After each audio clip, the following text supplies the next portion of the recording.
Pour ne rien manquer, abonnez-vous maintenant. Le cinéma authentique africain, un cinéma produit par les Africains pour les Africains. FESTADO.TV Production, une société de production audiovisuelle togolaise basée à Lomé et spécialisée dans la production des films en langue. Nous disposons d'une web TV, un studio de télévision et de cinéma. Nous produisons des spots de films publicitaires, des films institutionnels, des longs et courts métrages, des séries télévisées, des documentaires. Nous utilisons les dernières innovations techniques afin d'accomplir les transcriptions aboutissant au sous-titrage ou à des doublages de voix. Pour toute information, contactez-nous sur le 93 10 22 22.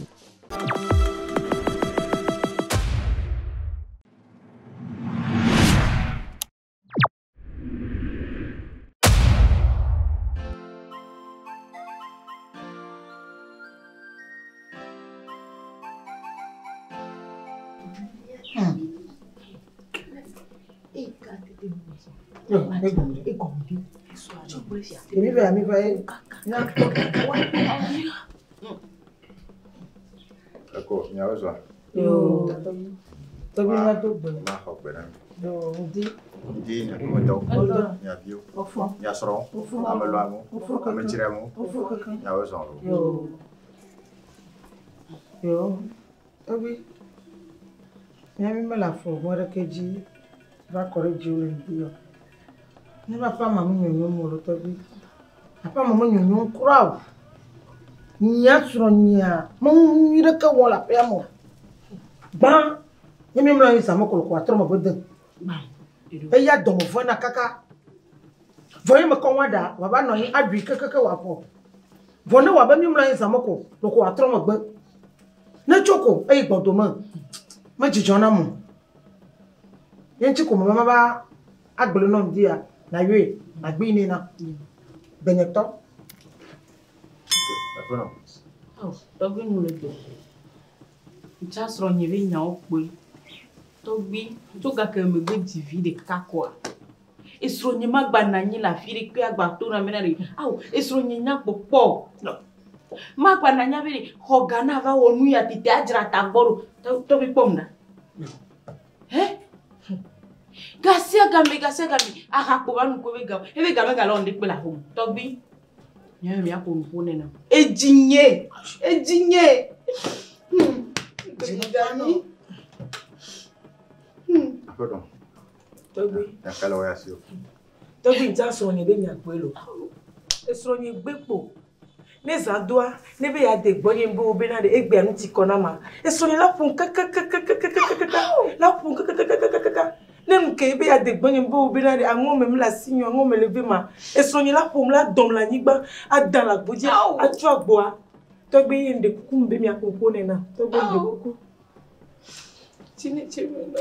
Togbui me kuku wa we no ha we agagbegbe. Nya wo wa nyem mo ha na mo.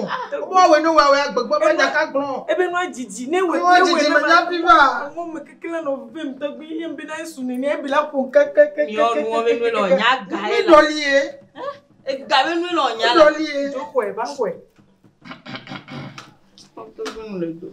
Parce que nya ba nya vovo wa kuhi wewe bubudo le tukwa jibo.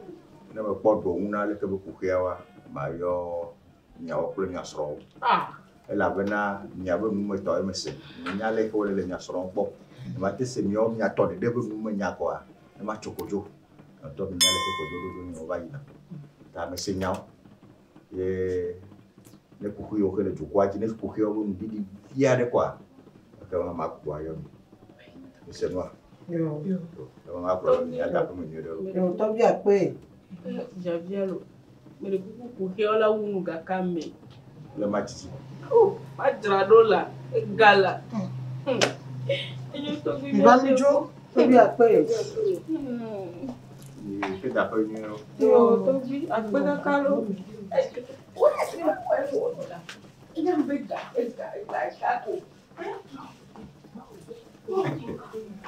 Nyɔnuwo dze agbagba wo. Kuxi ya ke le dzɔdzɔ ɖe dukɔa me amewo le ku manyata na nu ke le dzɔdzɔ kɔa. Ema nyɔnu va nɔ ɖe fi ya be womele yewo gbɔ dɔ nyuie ɖe ame ɖe bo le gbɔtɔ wu ame ɖe be srɔ̃ le axa nɔ. Ya tere tiye kaka wa poke bu bo le nya di ke mi le ta bo le ke ni o kaka nya po do una poke wa. Nya yo ku mo yo ba no pokulo ya. Ah, tu ko le chochoro, ya le ke chu ma wa kaka ma de ko ya le chochoro mo. Ke ma wa re.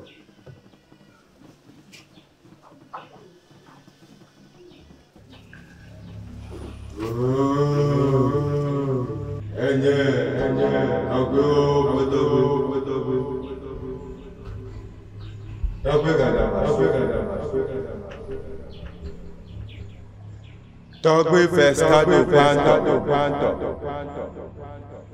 Nous sommes le jojo le du kwadia. Ole nyanyamena. Bedo si Togbui wo. Eyo mo ba kiwa. Eyata afokusi okata le jojo. Hafi nous si okata la notia. Elle veut bien de tubi la paix mandre peta hafi nous si okata wana neba nyine noa oju kwa la no totro kakala trongo chochichio va le vioji et toi si la c'est noir. Ma bakaille wani. Oh.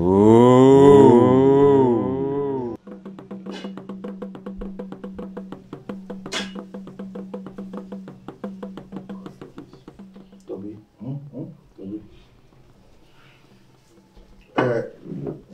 Amere va fi aja. Togbui me segbe di le.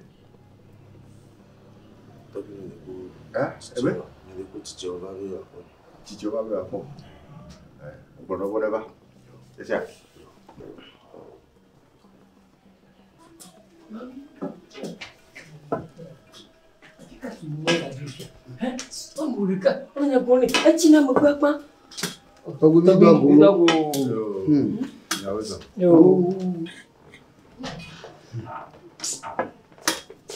Oh, dia si Fadui. Acina magbapa. Hah?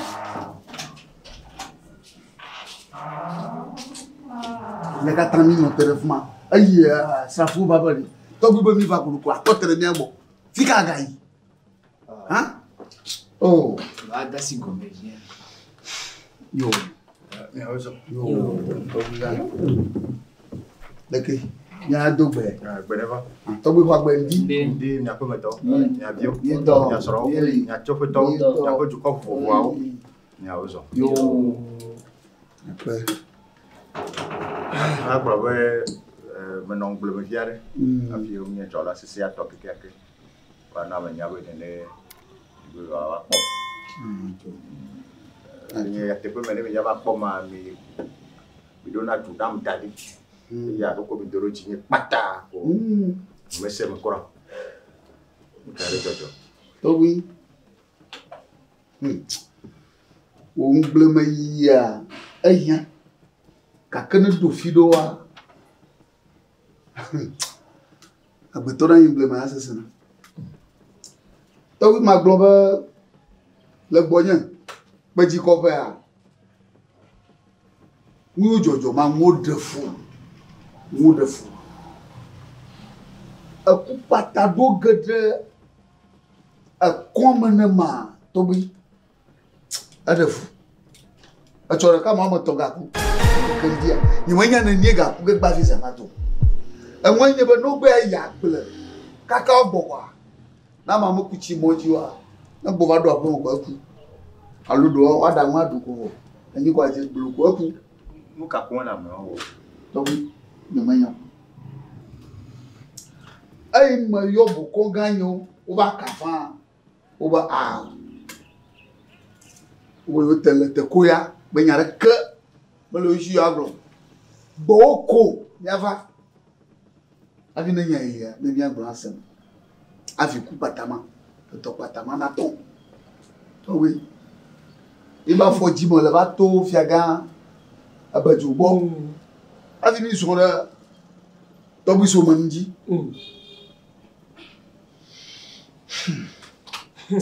On tourne glo toi. Oh mam de gam afmaku. Mam de gamu. Mam chocho na mu. Togbui amula do. Nya ko ko ni ma adiro bu ko fu ma via. Nya to ando ko mo va vovo. Wa mo vovo mu lo. Nya mo nya na ma du a ko via ko anye o ho Togbui. Amu ku. Oh. Volito de chocho ma ni mo nya ma to a. Ye mo wa lo ho. A to ku wa to de. A to ku wa to de. Ma ti ma to ba ku via kwa. Aga nu. Ne ku to ma nu via kwa bo. Anasiku. Mama via mala via. Adro go okuto kura. O mo ti po ga nu. Ha? Ade mo jojo ke bo via. Ala ma ji go la ku ti da si. Afine pe ko yo mo fofo. You va do le bonya ba aw. Mantama ku mo fi va. Na ti temi yo. Il va do le ga su mo ngo. On to glo to lo, me chama na dro, i ba ati super. To yere. Sabe, é mesmo eu já tenho me galo isso. Ontem ya bonhea, enlao e ninha. E eu na nua. Oh, ifia. Egbe a je me galo tutu fo. Ele bu kunu na e tile jaja, fo gbo me tutu. Ni me se am. E tile jaja lo, e tile jaja fo egbe me tutu. Enlao pete. Nyolo no boma ngame megale ole ube oba ka dele dore ko unjo akulu ko gona no ko do eti o da vore da kosibiki nye pepe jike nyemi nyalo kali jojo vrito boko ina kanu na mujia o mero ano se sere ka fe akanu mate fomu o bele ga lo pete mese Mo bloma na muri. boko to ha Boko gawa. Boko bobolikiji. Bagate fomu. Mais you buy your phone call and get double to roll a pomele. Me ya Tonyero do agbajoro. Asi do ama. Me ba ka jo no. Oh yes. Me nyen tumenyo Togbui yo e du kole ka carriage yo o va gba ma. Me te po o ga fo. De na sese. O me ga fo ni le tunye. Ni tore ka ponya. Yo mi tu me no cambia de. O me ga fo. And I me ga fo amao. Voma ejojo. Ni jojo. Togbui le bere tin ni.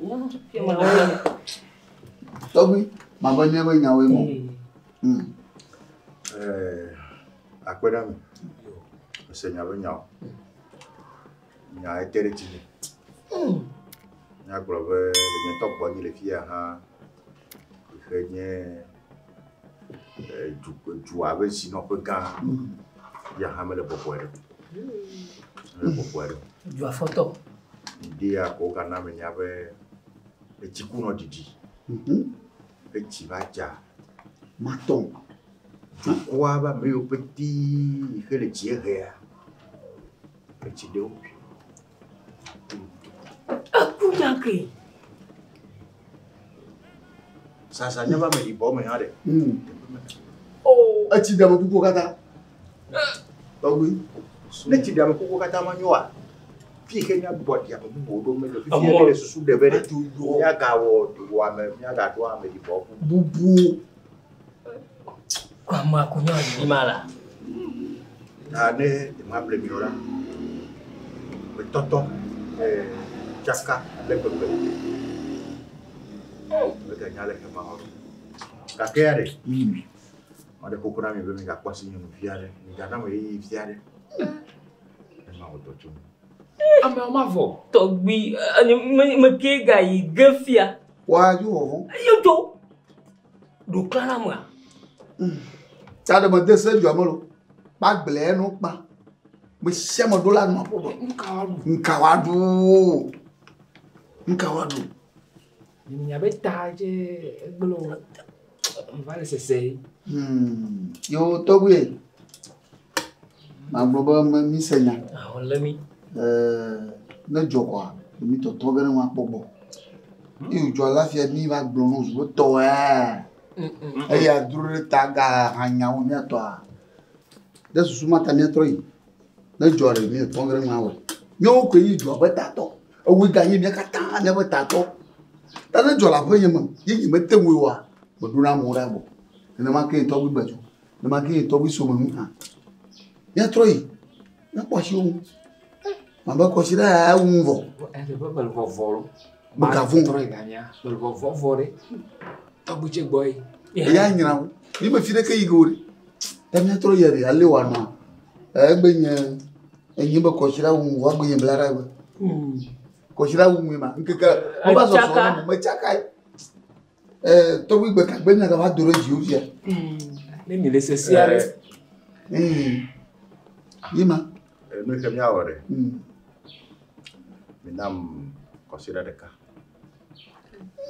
Togbui. Me nyabe me fana mi. Me buboro ga julu. Me nyabe me fa. No, Togbui le nyabe me fa. Ma to te pere ka te pe vedere. Nya para bele ke nya wa. E ti venga de le mde kale bebe na menyebe nyawenye tu abe tato le nyabe tu fofo ma e comme nyebe nu siam le jojo ha du ko ma mlero la dong de miawo e comme nyebe miwa ji me do na de le miafo e puis que ji de le miafo le quoi kama mi nyabe mo gbe ta mi toji ya do mo pepi ye le ye ao ya yo nyana kala wala Seigneur. Yo. Togbui misi. Mi bu mo le fi apoda yin ba. Chabi kan son la ma mo je fi mo jo. Ba kara ji ba ka ma ife ya. Misi. Ah, toyo leke. Bebu mo le mo. Agbo eble. Gbogbo yin da mo. Ka nyanga po mo gbara lo Togbui. Yo, apo egbe bo do. Moi je ko mo maga do Togbui ne ga te to vi o ko se re ka ha de mi ajilo nka vovó ma e kale ya le yo la mo fu mo ko le ne ke te ya ka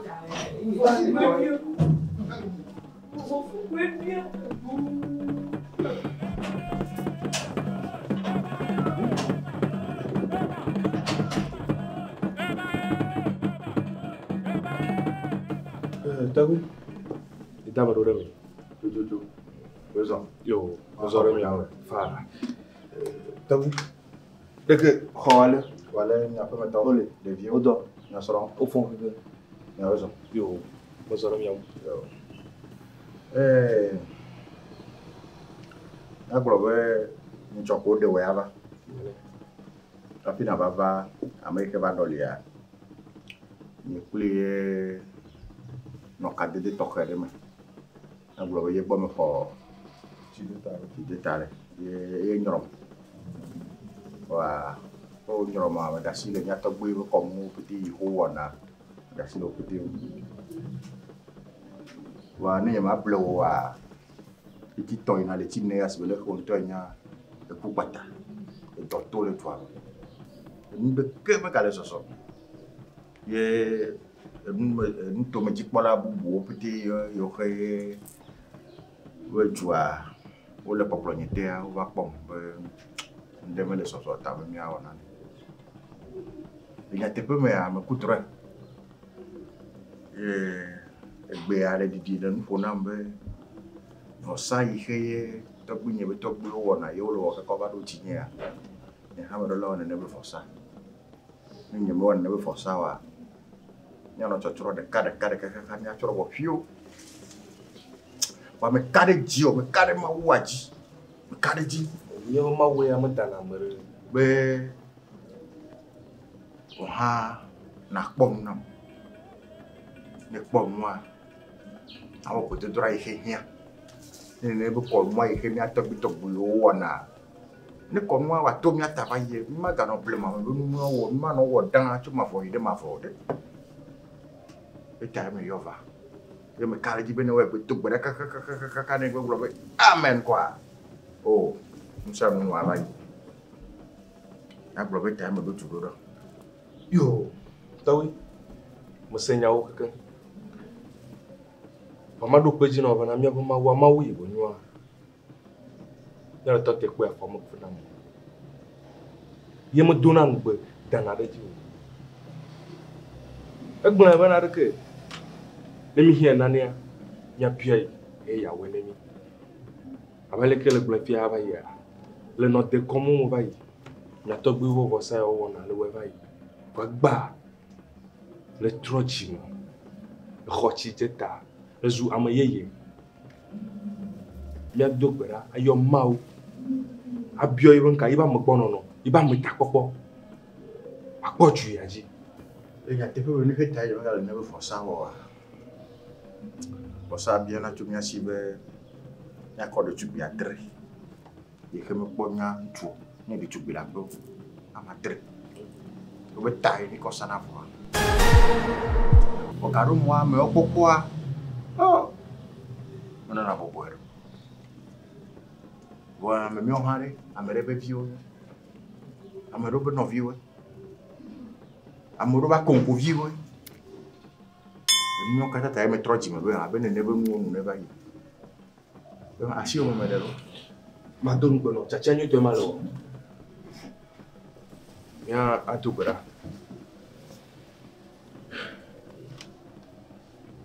Depois que minha dá na maua. Akbe madana mau. Ne tosio ne wonam dala. Musio kata jonala. O kata ole nyanya mono. Akbe da vosa sije. Mia chena wo. Mia chena wo. Akbe mia dana mau. Le dosio ne wona mitala. Nusio kata jonala. O kata ole nyanya manao. Akbe da vosa sije. Mia chena wo. Mina mia dokara. Mau sen kata to chifukle anigba on labeni komo. Papa oikeni alpha kle omega. Oikeni comme jeje kle nwula papa mi chokopo ya dashi oma. Oikeni tava khotana no kopo ya shi. Papa le glolo onya mabana na mi hia na da mi biaye. Ye ya we na mi. Na mi hia na na mi biaye la. Ye la tuna mi le gamanyu to amale. Ye nyi to amale. Papa oikeni mau sen kata to. Oike domido la nyigmaji. Oike nami nou se benami ka. Mi a doafo a kekle bakwe daonji la nyigmaji. Papa a chek bakpa eke le nam na papa. Me le kopi ya de bien. Papa me le kopi ya de bien. Me le kopi ya de bien fi filai. Papa fi ke me nanyiro a chek bakpa eke le konta shinam la papa. Me bien kopi ya de. Hos kabari ke te bre. Him bra kata se ke te bre. Montos kabari yata. He pray, koba shataba. Mandel saka wacha. Jesus.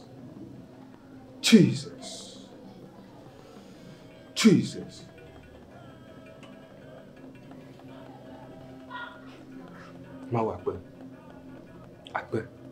Ela bona. Nous si kemi hiala. E chone nami. Ye papa me nyaben e gawo chambo. Akbe na papa. Togbui.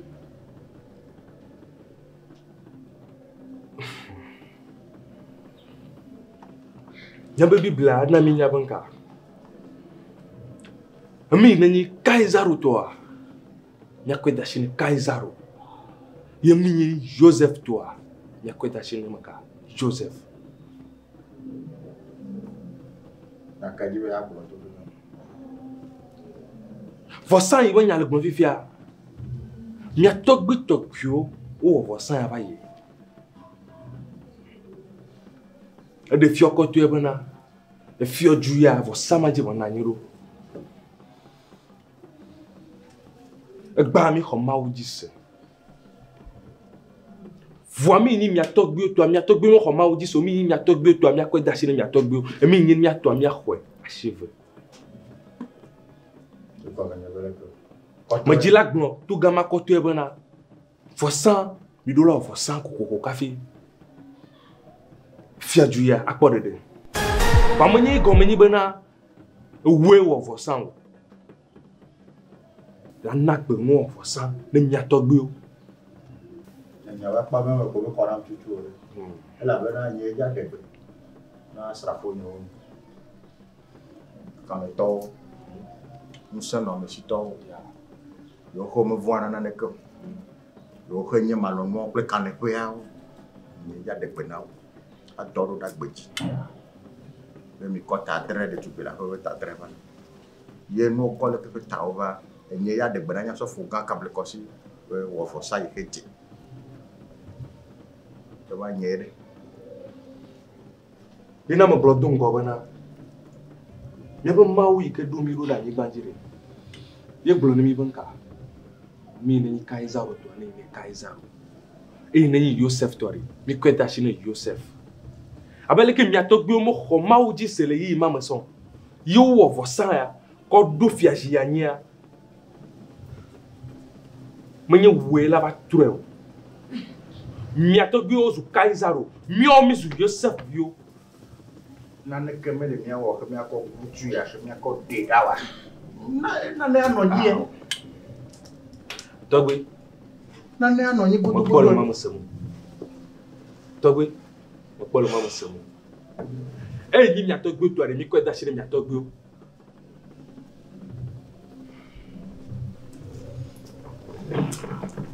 Meja mo sema. Eh yo kata ko mo la. Mo supono. Mi mo boa. Eh bon mo la. Ama kwa.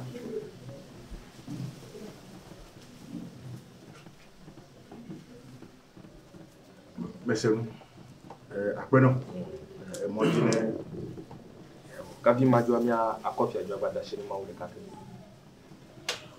Mo se kata to tukula ni wala akbena. Ela bana nu so kata mi jela wana na mi le yi mi to mi. O ikenye ma wi ke kona mle mbesla adi devi bol sa beti china le ko ibo jela. Papa akbena. Mi ka so mi babi o mo nu kula meta ko pol fiatu yaji. Ba khoshina no nye fiatu yamo. Papa akbe. Amen. Togbui, comment on peut faire? moi de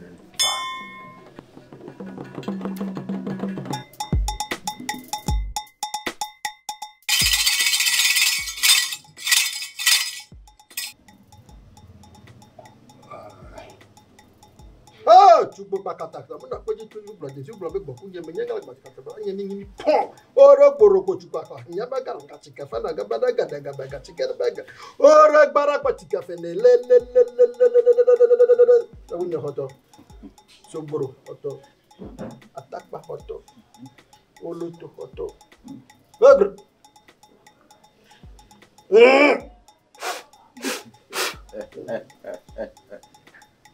no ta go iso yo. Ya baba. Nyameva nya kwasi fufulo. Ko yuvo hato khere banani. Bene mi no kwa. Nya na Togbui oro. La fini nya kala sinya. E ma to na. Qu'est-ce que tu as raison? Yo. Raison que c'est caque.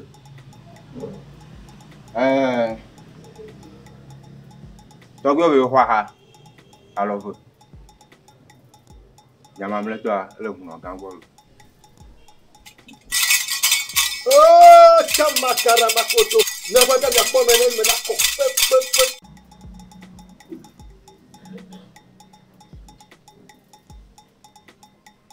Togbui.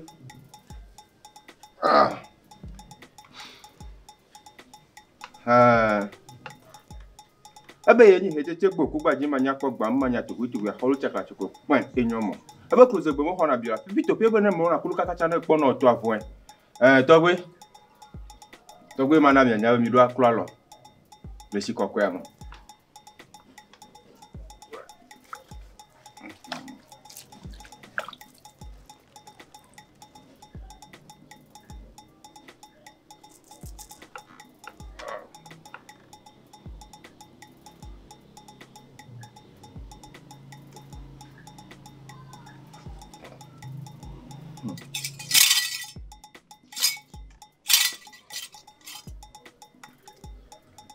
Togbui, on va gbe la si o. Yo, Kami so venu. akpena. Akprobe Jigedea, Nyeonami, on a fait ça. Toi, Béa, et il y a un Thomas Zodemiadi. I go down to you, Dodger. Il y a ma joie, mais les cas pour les jeunes. Ne c'est quoi, ne de au sauf au gant, Kekea, Kekbok. Mais, et tu l'appelles les amis. Et tu l'appelles les amis. Tu voulais Antonia Nénéa, et Kupata, Topata, et Kopa Prohami. Et ouli, Abi, Koni Papa.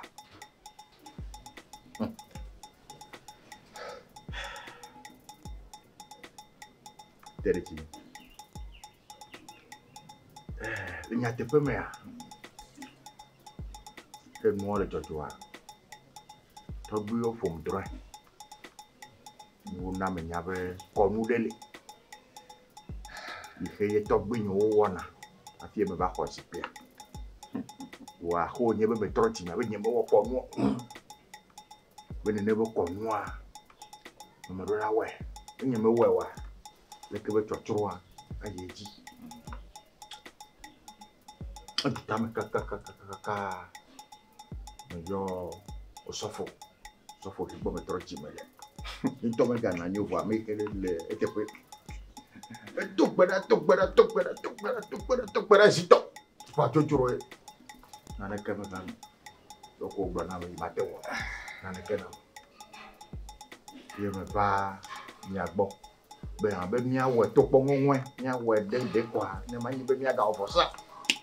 Ba for jimele. Ah, Togbui Festado gbanto. Mo da pe no re wo pota. Mo nya. Mi akata mi nya. Be mi gbona. Togbui. Wa ke gblonya se ka mo jade re. E la bon to le nya, ne be te kono. Mi ma ti ma to apare kane. Bere. Allez wo le so blema. Et ne m'a que wagano. Tu tiens dit qu'à cabado de vieux. Américain ma trop. Togbui. Ya o so for Ghana msela. Ye na msebe de ona de la no nye no ganya me ve ha mi ko wona ne kwa. De tu to nya be egbe bi ofia de tu be la ko me gale. Me sun keke to keke no kwa. O to be gbe fio. Il gagne pas de tout bruit. La paix a drillé. Il quoi me décale me venir ouais quoi. Qu'on y a même pour le fumer. Yo, Togbui monsieur. Le nya bon ya on a le comment lui va ma bio so fuga. Nous on a de lia. Et qui la ba na mi anya. Gidi.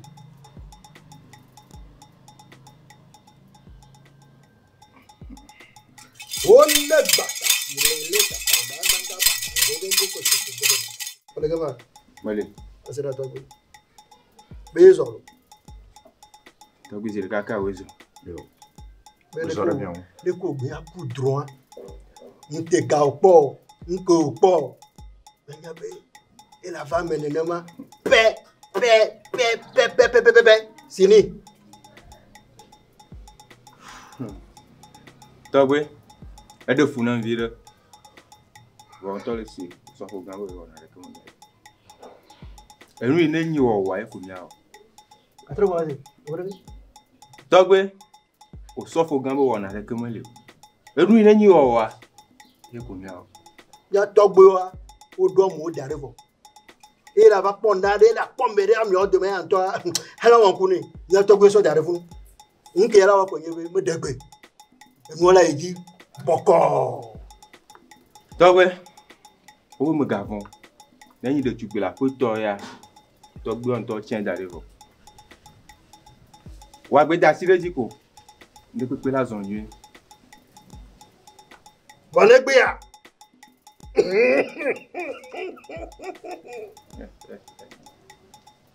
Wa gbaku ke. Yo gbaku ke. Eye dira va kwa. E na ha vene. Magbata ona reko. Magbata ona tio. Afi po afa. Tene nyere.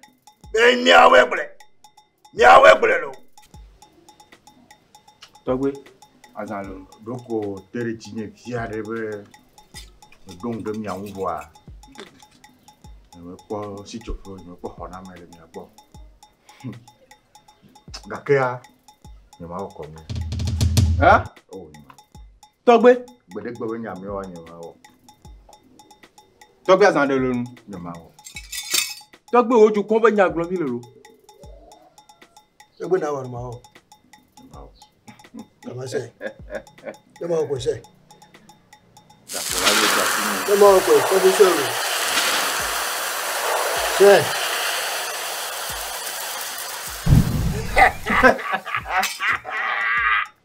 Oh là là, oh là là. Ah. Oh là là, oh là là. Yare balia. Dogwe. Belu bo. Oh non ouais. Ne mo long ba we. Nígbà bá agbẹnu agbákẹ́ yàtọ̀ lámẹ́lẹ̀ náà mo ọ̀nà nìkó. Agbẹnu agbákẹ́ yàgbọ́n lámẹ́lá sí yan mo ọ̀nà nìkó bá agbẹnu agbákẹ́. Hey! Togbui.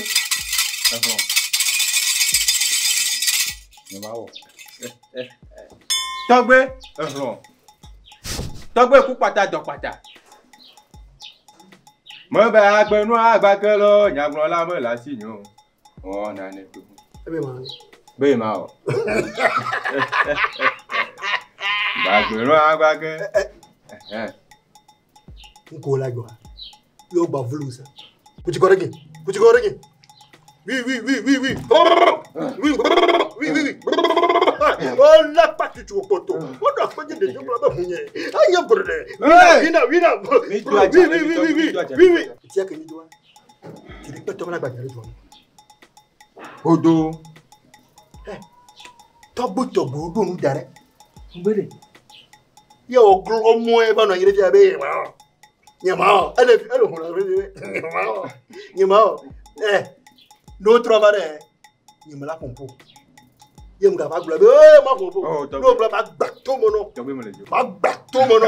Togbui mo le jo. Ma ni o di oglo. Gbọ̀ngàn di oglo. Ha ba. Togbui sokoro me yo ni ke me yo Togbui ta me yo ko anake me yo aga ha ngba de gbogbo ba de gbebe ya we ya de so wuja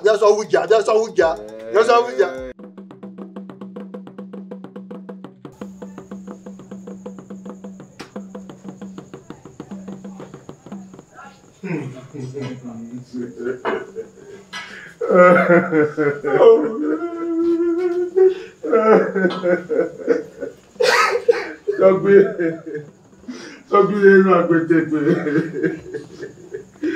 Oh, Togbui. When to ajo obi ati. Togbui.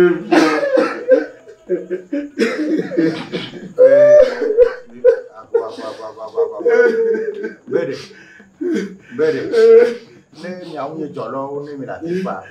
Miawo yo ke mu do adon go yo ko mi da ne mi ano ne jo na mere ba we ya ka sinsinya ne mi on to mi la tipa. Ka ate jo ka mi ana tipa. Togbui. Il faut moi Togbui. Hein? Merci avec Avaliolo. Muka. Yolo. Merci avec Avaliolo. Mais kala Cavalio. Toi avec Avalio.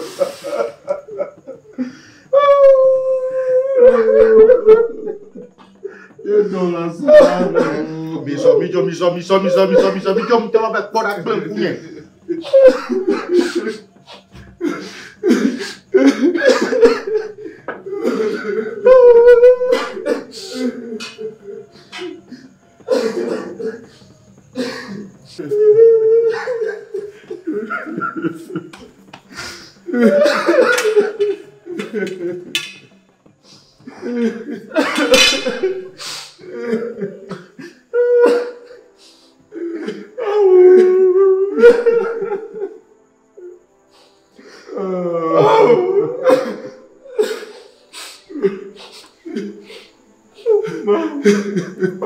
Fica me olhando. Donc, il voit d'ici. Donc, vous dites que là.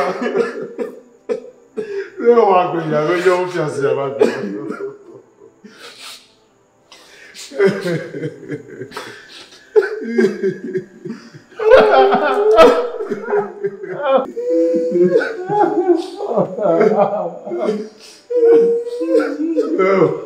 Non, voglio sia ancora, già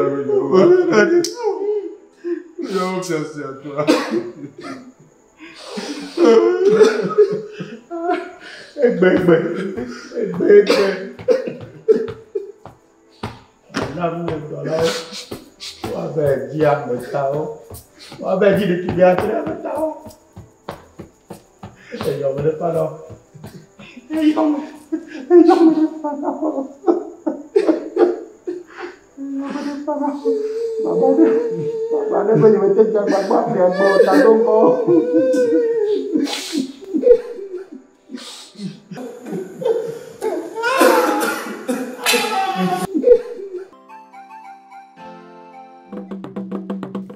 Unye jolore.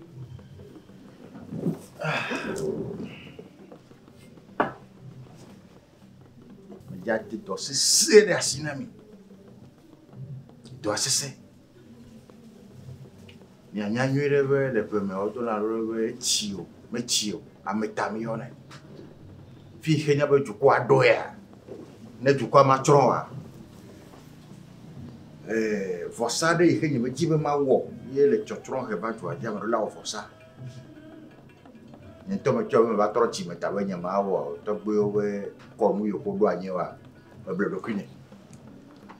Ta nu ihe mi jawa fiare. Me na mi ka popo.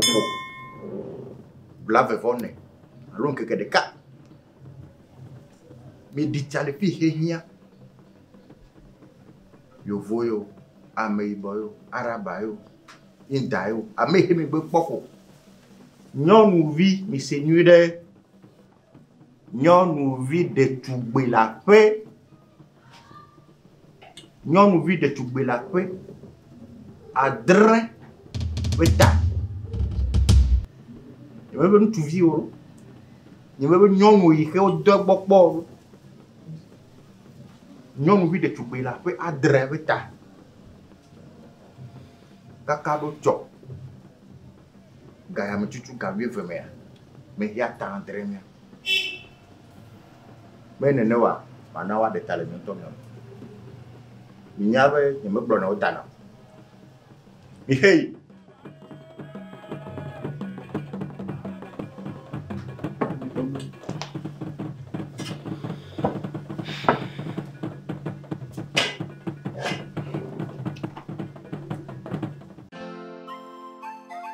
Agba baba re ke mi po baba re. Awa bi onyan wa.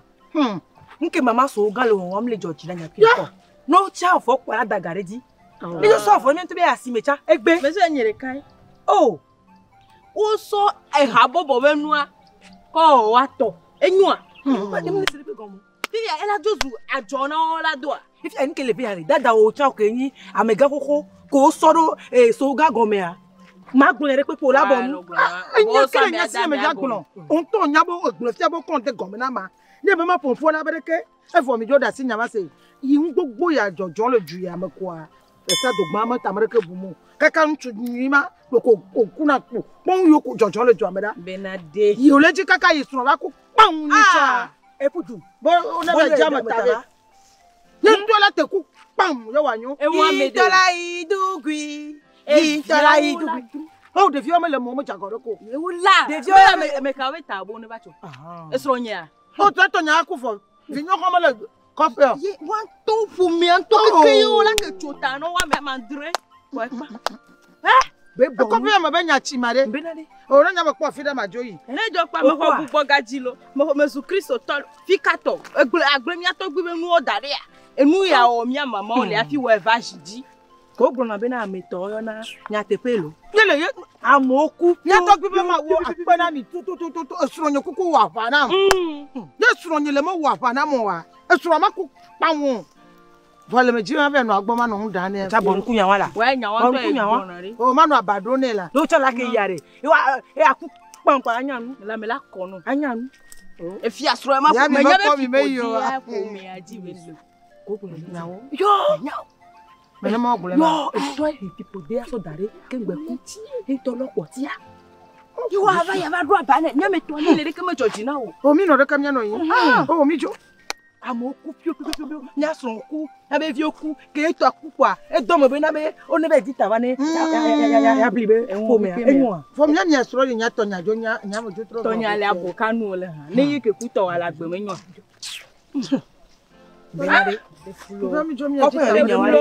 Then you go to order now, open a Maducare, Mother is not the queen. Yade, Yasino. Madame called me as if Yana Mado. Oh,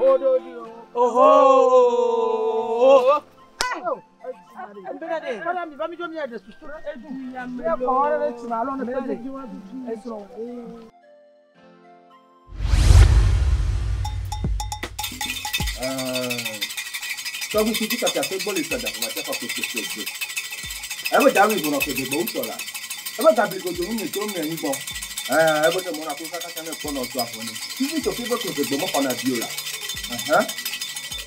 Ebe ye ni ke go fu ba je manya ko ba manya ti to ya ho ta ka ko pa enyom. O ta ko mo million ni. O do ka ko. Ye ra ye million. Million ya ko bodo. Ni jojo e du kon jare le mi ba lo mo. Togbui ne da fo. De ka, de feu, de ton. Ko la pon dodo. Wa ne gbe a. So de vieux ta ka titi oji. Ko la vo. Togbui le do. Ago la buna joro, naji. Ago. Yenda fo padà li. Ago. Ko no bi amole dore mo. Amo de Tonya to dari ago lo pom. Mada Togbui no yi. Togbui. Ma de ro. Lipi. Ai, exanto.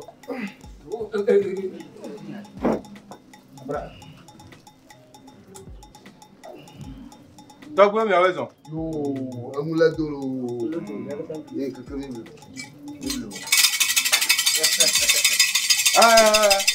Ebe ye ni Togbui ko do la. Ebe ye ko do. Ye ti se me ti ko ti me ko la do mo le wa me da do la. Ebe ti ti ka ta se boli ka da fa ma ta ba ko ko ko. Ebe ni he ti se go ku ba je ma nya po ba ma nya ko ta ko pe enyo mo. Togbui o.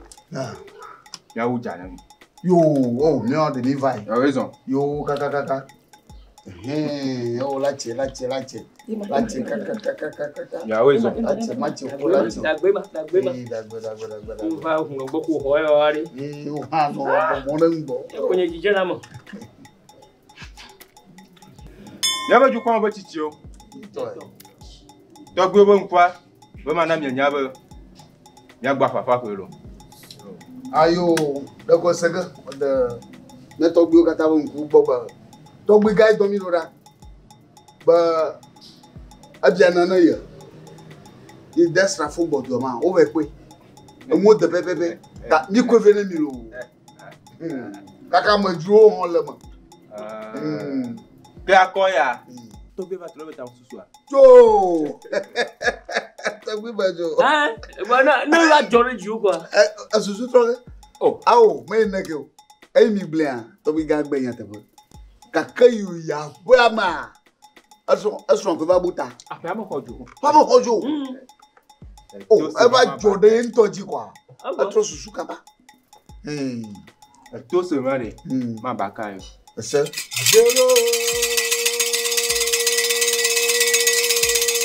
Ajelo. Hey!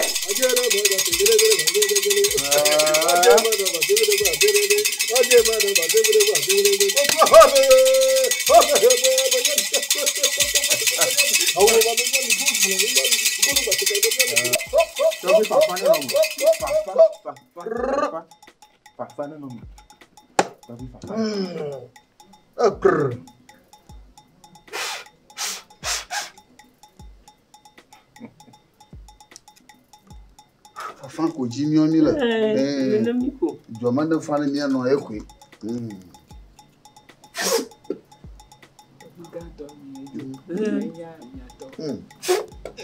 Togbui là-bas. Le bé si c'est monsieur ko ti e mo ko la to mo ni vo e ma te gbin la. Mais ni fait tu peux couper du maniaque. Le bec close moi qu'on a viola. Le bonhomme mon a coulu caca na pour toi. Voin. Voin. A holu takla toko. Voilà voilà. Allez. Assez pour le mot du motitu assez. Mais ya me Togbui tout me traîner. Mais il y avait pas si ma pas on sort traiter lo alors comme il faut sort traiter. Mais tout me traîner papa. On c'est na non. Ya ka obla obe ngejo. Oh, soyez pas bouta.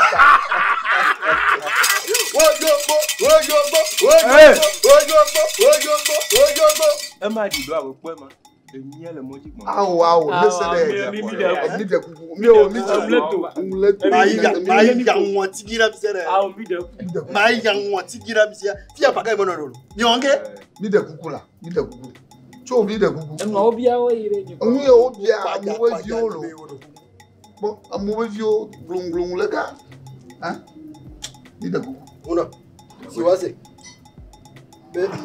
Dès que nous pleurons, Togbui va faire loi jouer, climatiser, alors traumatiser, alors fataliser.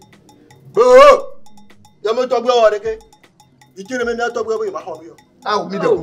Mais, il tire même un Togbui à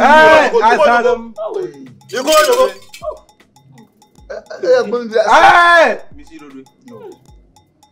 Attends, mi seigneur, Togbui à blanc. Le coup là. Togbui le tout dit. Et on le nous pour. Au bain, il y avait Togbui va filer. Togbui Ganto. Togbui Ganto. Elle va nani gladieux, bligo. On moule tout. Moi, n'a nous échoué. Mi prenez un peu. On doit on a Togbui Ganto. Si ami dans la. Bah, mieux le joata. Oh, peut dire du coin. Mi bien, va sortir à me drouma ou roba. Mais quoi, à clore. Et qu'on le fait comme ça. Non, on a là. Là. Hein? Big bloc à bel. Ne demandez ni à tawa.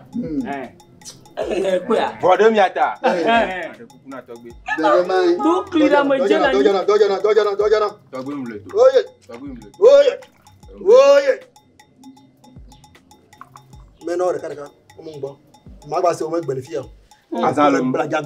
Azalem. Maman na yo, o pona kwa ba yo get chi yo ri o pona mu. Azalem. Ma bloco ta fi o. Azalem. Ko e be bloco mu ble. Mo ble se ka ko ma ga pon ko le fi. Di. E be ga. Wa ko gbalasio. Ka fi la gban. Wa ko gbalasio. Aba. Boa. Azalem. Togbui la hari. Détermination à Togbui kwa o ho ma. No mo ho wa. Walei. Hey! Oh, ta femme yana. Me yo que zobo, me yo que arapa, me yo que Togbui ya, me yo que Togbui me yo que zakarba, me yo que non, baba me yo me Togbui Festado bato. Et ta konami. Et yo pompo bara. Yo bahani ko trojo. Enu ya ko sabare. Hello. Allo mi me ho. Nemi ko mi na mi anya nemi mo ko ja mi na ba fifia ke mula jo ba be o ko ya be o de kuku a nemi ko mi ble na mi ro nemi mo ko ja mi ble na o de o sa wu ya o do le fi ro Kiti kata se boli sa da fa ma chava le be ni je he anyi he o do ko o se ko ba u mi yo mi yo so ba re mi ko ya o mi yo so ba lo mi mo ko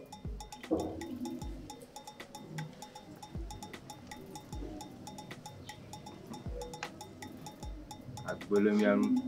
Wana itu orang kelas. Kemami ocam milam.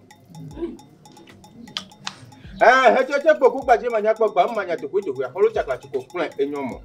Togbui mi yomi. Togbui laba ko jo mi yo. Ko. Nyanya.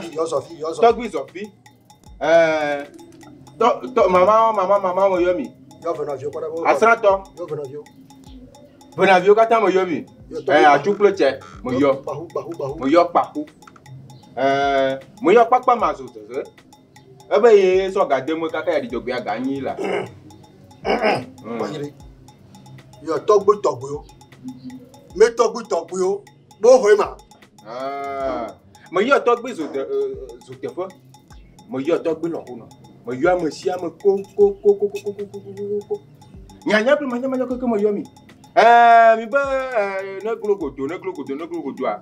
Ne de via be mo na kulu kaka cha ne pon no te adu la fo. To bi da fo ndem. E te lo kulu ba mi to. Bo ka ke a. Yo nya bio mi. Emi yo so be de mi apoa. Alo mi ma ho. E gbe ale mi agbo.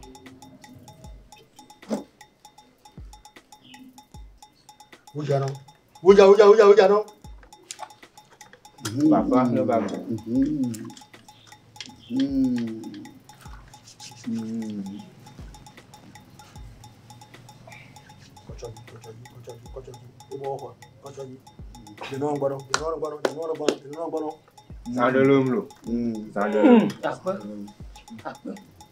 Sandalum. Siwasi.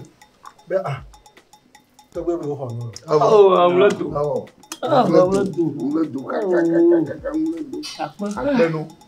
Azonko. Yo se me di ke no kaka ba do Togbui gbo. Kaka wa do nyago. Ngure anya se. Ta mi anya nke mi ata wono. Be won mo ga pasa wodo lo. Da kuna saga wa da Togbui gan boba o. Togbui gan to don mo ru ra gbodo no. Ko ve ji mo kan asese no ha. Yo pe kwa. Yo ko ve Togbui gan.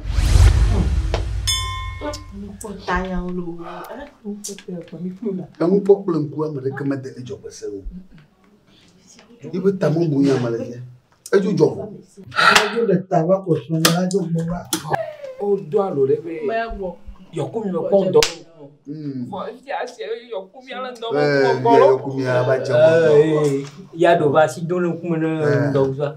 Yokumi santa yokumi ndo fuji kwa. Alolo. Kaka fifi derrière, fifi qui la maman sene. Et ne ga on kune ya vori to Togbui ganto vraiment. Jani. Togbui ganso. Ya ka on bla yi wusro nya. Ejo katando la pa ho. Be magbe ama ndi nya golo. Mo ponya ya mo to fo ni jireka, mo do chongo ne. Bula do chongo. Nena ya ga do yi. Bula do chongo. Mau dibe. Ganto to ko bolo kujina zireka. Mau dia. Ganto mojo. Ganto jo fika no kebile.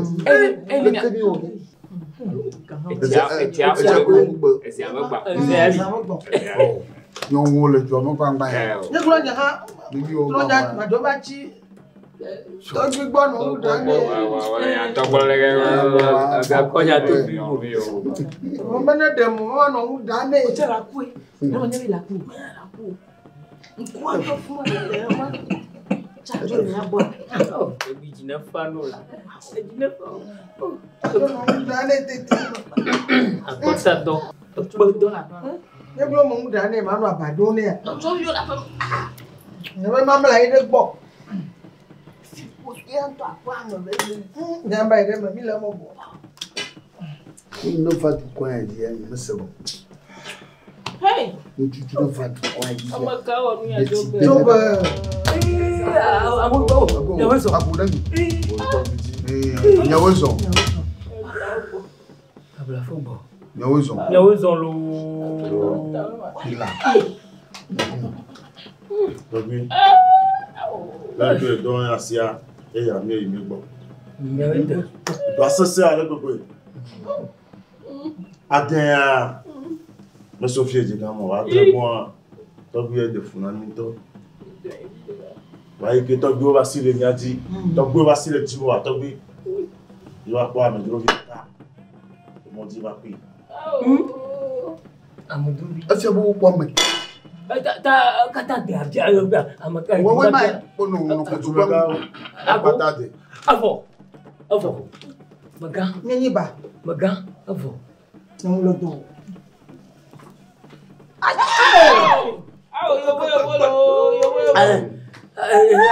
Amudubi nyawo. Yo bolo. Ne pon kuma ne kona da tubi la pe. Aje tu gbade. Ebi konto maji. Shobi. No mo do la no fie. Togbui nese. Agba o. Togbui. Wa e ka ko me ko ta pe na mi to pe ni egbe ya ko ina wono kable ko si pe ta trawa ta vosa yo ke dia egbe Jojo na no e wo vosa na pire ne famia no chami ga to me de kuku mi pro mi jolo do enya ma sori do tawa odo ko kable ne mai to bi mi mi olo da di mi mi chore di tu amata mo chore ma kaka yu go ala ma tu albe mi ga hey Comme il y a un amiga, on voit un taureau. Comme il a connu d'où, kono, mia chloro, avatia, wako dari mia po, o pelo alomo peko. Mia trobo, mana o deri kwa, obo kaba, onu troya po, ta o troya po. C'est là mener les bons noirs. Alors yo didi po yo po. Oh, ne o de ko pele tia sama. Di karigia. Eh, o ne o de. Me de keme po ya. Oh, yo didi po ya. Yo po. Yo didi po ya. Mi ko ma mlaji. E ko ma ho ju abo kula kure te ko. Ne mai. Ne mai. Que perema.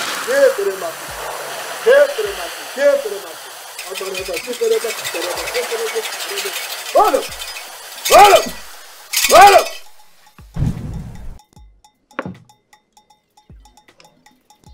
E ya lo. E ja pa be ajo vo ma. Mu pa jo e ya lo me. To gbo be o so na de darmoji. De be nu ale me ya. To gbo we. Vo mu ko sa darmoji mele mo wa. Da to duro ya kuta. Da to ko ge to gbo. Ede. Eve. Eto. Ene. Okay. Heba. What?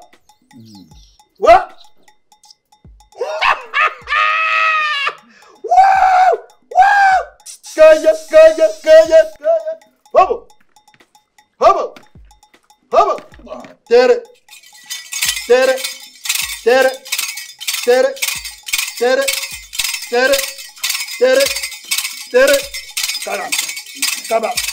Kaba. Muklolo, mujo. Yo, mi amanu. Muklolo, mujo.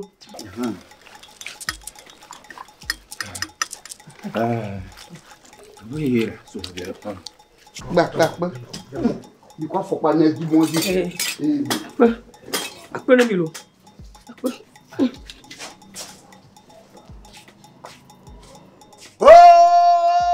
So gbali sapa nanga shegele nanga go no go chigbe fe.